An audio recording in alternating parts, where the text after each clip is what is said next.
Pozdravljeni! Danes je na vrsti prispevek pred kvalifikacijami velike nagrade Nizozemske.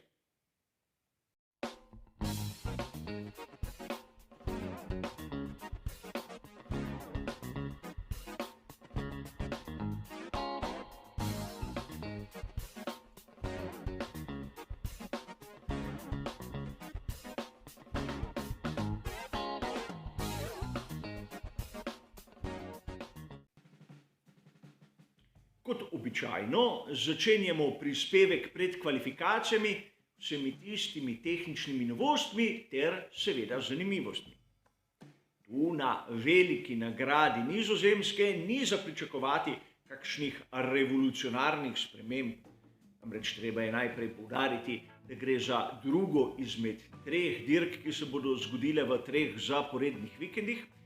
In seveda ne smemo tudi mimo dejstva, da aerodinamični paketi tu na Nizozemskem bodo izjemno podobni tistim, ki smo jih na primer videli na veliki nagradi Madžarske, ampak vseeno imamo dovolj materijala tudi za uvod v ta prispevek. In začenjamo seveda z zanimivostjo, ki so jo pokazali v garaži Aston Martina. Spomnimo se, da prav na že citirani veliki nagradi Madžarske smo videli na zadnjem aerodinamičnem stabilizatorju seveda izjemno zanimivo obliko končnih plošč. Spomnimo se, da so interpretirali pri Aston Martinu izjemno domiselno pravilnik in dosegli nekaj, kar druge ekipe niso dognale. Spomnimo se tistega, recimo mu izrastka, ki nas spominja na obliko vejice. In ta končna plošča zadnjega aerodinamičnega stabilizatorja se je zopet pojavila tu, le da bomo videli na prvem prostem treningu, kako je obdana z raznimi senzorji, ki bodo preverili, ali so izračuni ekipe praktično se uresničili v dejanskem stanju. A pri Aston Martinu smo videli še nekaj, kar moram poudariti. Naprimer na prednjem aerodinamičnem stabilizatorju, ukolikor pogledamo pomožne profile, bomo videli, da na srednjem delu se je ta v bistvu nekako podaljšal. Ponavadi vidimo, da so profili enakomerno široki na konceh in seveda na sredini. Tu, ker je potrebno imeti malce več oprijema, smo videli to spremembo. Tudi pri drugih ekipah so delali na tem, da bodo tu na Nizozemskem imeli več oprijema, posebej na zadnjem pogonskem paru koles. In to se je videlo naprimer tudi pri tovarniški ekipi Mercedes.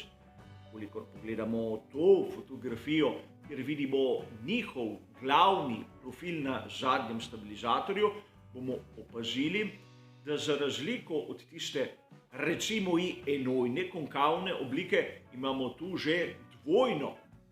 In to nam kaže, kako pri Mercedesu skušajo nadoknaditi tisti oprijem, ki jim ga zgornji del brez bočnih struktur dobesedno ne daje. Pri Mercedesu smo lahko videli še nekaj, kar je v mojem osebnem mnenju najbolj zanimivo. Kolikor pogledamo tisti del okrog tako imenovanega splitterja, bomo videli, da pri Mercedesu imajo zelo domiselno rešitev. In preden se začnemo spraševati, kje je splitter, vam bom pokazal tu na maketi Red Bulla RB12. To je ta plošča, ki sega naprej od ravnega dna in se ustavi tik pred prednjim parom koles. Služi temu, da razdvoji zračni tok in da ne nekako dovoli, da zračni tok, ki trči ob šasijo, bi se nekako izmuznil izpod. Namreč to bi pomenilo, da bi večja količina zraka začela bolid dobesedno povzdigovati. Če se spomnite, videli smo na primer na bolidu ekipe Haas, so ekipe na ta prednji del vgradile celo blažilce. In to zaradi tega, ker ta sprednji del se rahlo upogiba skladno s pravilnikom in treba je paziti, da distančna lesena plošča se ne preveč obrabi. No, pri Mercedesu Mercedesu so blažilec, ki ga vidimo tu zopet pri ekipi Aston Martin, zamenjali z dvojno listnato vzmetjo. In to na prvi pogled izgleda vsaj tehnološko korak nazaj.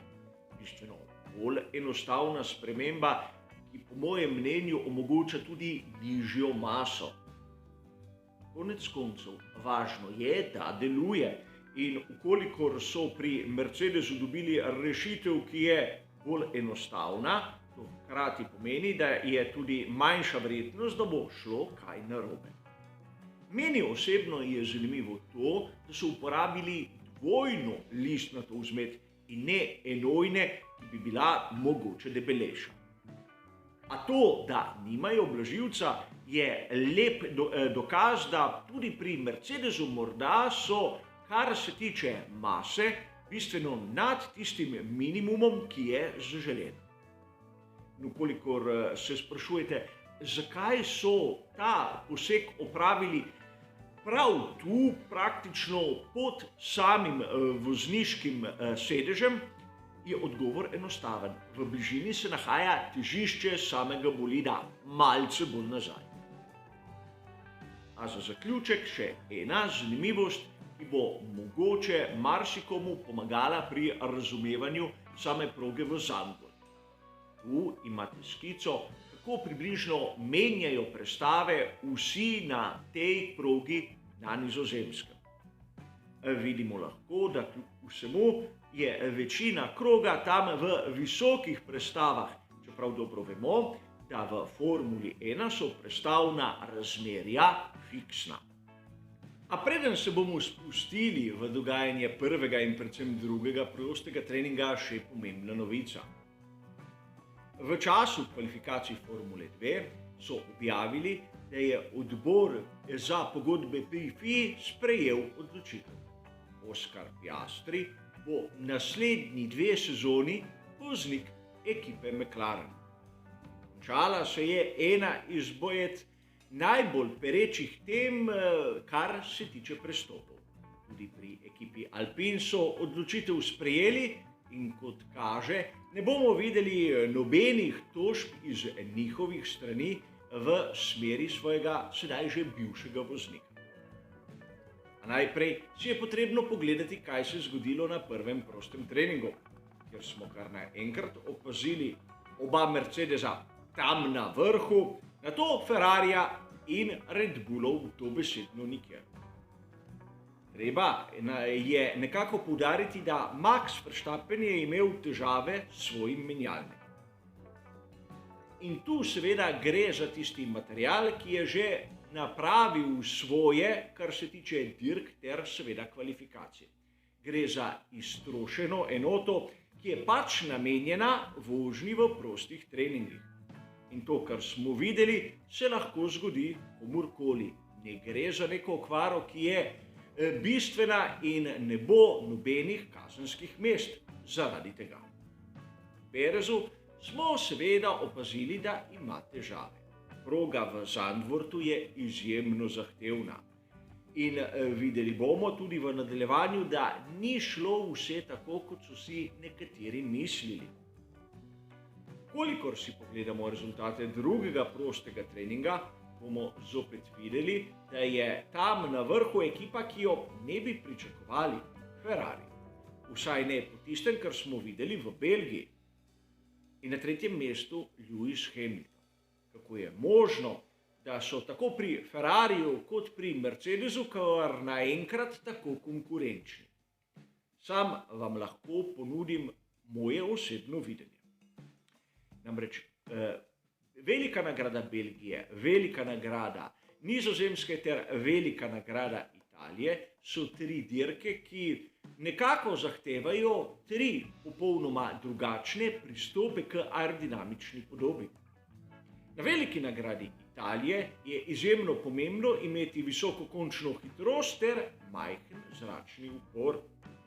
Na veliki nagradi Nizozemske je potrebno imeti visoko mero oprijema. A na veliki nagradi Belgije je pravzaprav pomembna učinkovitost. A razmerje med uporom ter oprijemom. Namreč pomembno je razumeti, za koliko se zviša upor za vsako točko aerodinamičnega oprijema. In tu je Red Bull bil v prednosti pred naprimer Ferrarijem ter Mercedesom. Na veliki nagradi Nizozemske upor ni bistveni faktor. Pomembno je imeti oprijem, ne glede na tisti doprinos samega zračnega upora, ampak govorim poenostavljeno, da me kdo ne bi napak razumel. In takoj so se pri Ferrariju in Mercedesu dobesedno približali. A treba je poudariti še nekaj. Po mojem osebnem mnenju Max Verstappen tu na domači veliki nagradi se je predvsem v drugem prostem treningu tudi skrival. Imel je en hiter poizkus in še ta neuradno naj bi bil na rabljenih pneumatikah. Zakaj neuradno? Ker monitor, ki nam kaže pneumatike, ni deloval. A lahko bi sklepali iz tistega, kar smo videli na sami razpredelnici časov. Videli smo zopet, da Perez je imel težave in se tu na Nizozemskem v Zandvoortu ne znajde. Po drugi strani smo videli, da pri McLarenu je zgodba podobna tisti, ki smo jo videli na preostalih dirkah. Lep rezultat za Alpine z obema voznikoma v prvi deseterici in neizkušenost, naprimer Tsunode, se je zopet pokazala kot ključna, ampak težave tudi pri Alfa Romeo F1 Team. In sam menim, da Sebastian Vettel se bolj pripravlja na samo dirko, kot je tu skušal opraviti simulacijo samih kvalifikacij. A menim, da v soboto bomo videli, da Red Bull, vsaj kar se tiče Maxa Verstappena, se bo čudežno pojavil tam spredaj. Sedaj ne vem, ali na prvem ali drugem mestu, ampak pričakujem ga, da bo tam v prvi vrsti. A zanimivo bo slediti dvoboju med skuderijo Ferrari in tovarniško ekipo Mercedesa. In tu ne vem, zakaj George Russell na drugem prostem treningu me ni prepričal. Videli smo izkušnje Lewisa Hamiltona, kako so prišle do izraza. A seveda kvalifikacije lahko pokažejo čisto drugačno sliko. A naš prispevek je prišel do konca. Hvala za vašo pozornost, ter seveda nasvidenje.